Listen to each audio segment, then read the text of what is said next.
Okay, today we are going to talk about what other items, what other things do I need to have ready for installing my new laminate that I just bought from Floors to Your Home. I've picked out laminate flooring on the website, I've made my purchase, it's shipped to my home, and I'm ready to install. Now, we're going to assume that all the existing flooring in the room that you're installing has already been removed. You've taken that up, disposed of that, you've swept.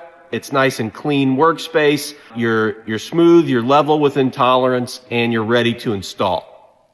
The first thing you need, because laminate is a floating floor, you are required to have a pad. Now, some laminate products have pad pre-attached, so you're good to go right out of the box. If your laminate does not have pad pre-attached, you need to buy a pad, and that will be rolled out, and then you'll click the laminate over top.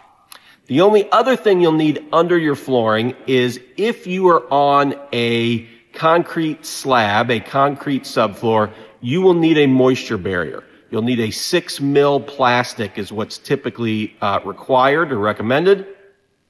If you have laminate that has pre-attached pad, you'll just lay that plastic out first and then begin clicking your laminate together. If you're purchasing a pad, most pads have that moisture barrier layer as part of the pad, so you'll need to check that and make sure you're good to go. The only other thing you'll need before starting is you're going to need your spacers. We put spacers at the bottom of our wall all the way around the perimeter so that we can leave that 3/8 inch gap that is used for expansion. So we put our spacers against the walls and we're ready to start installing. We install until we get up to a wall typically, and that's where we usually need to make our first cut. We'll need something to measure the plank, like a tape measure. We'll need a pen or pencil, a marker to mark where we want to cut, and then we'll need something to cut. Typically recommended is a table saw that you can either go out and buy, you can borrow from a friend, but you need to have something to cut on hand and ready for your flooring.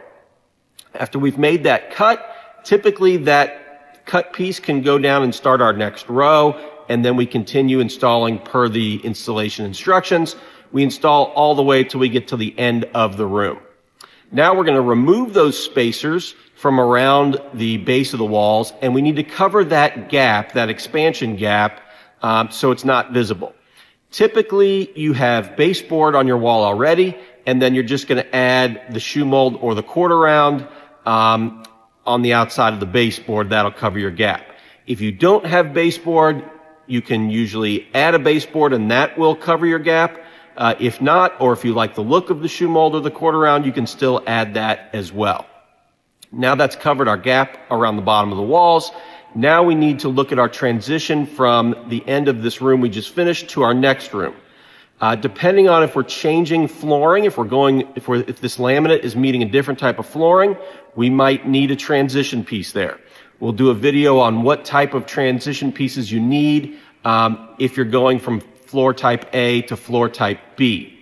If you are going to continue that laminate into the next room or next area, and your subfloors in your two rooms are equal height, usually you can just continue right on installing and continue your job. But most cases, you will need a transition piece there after you've completed your room. So those are the other things that we need to complete our laminate installation.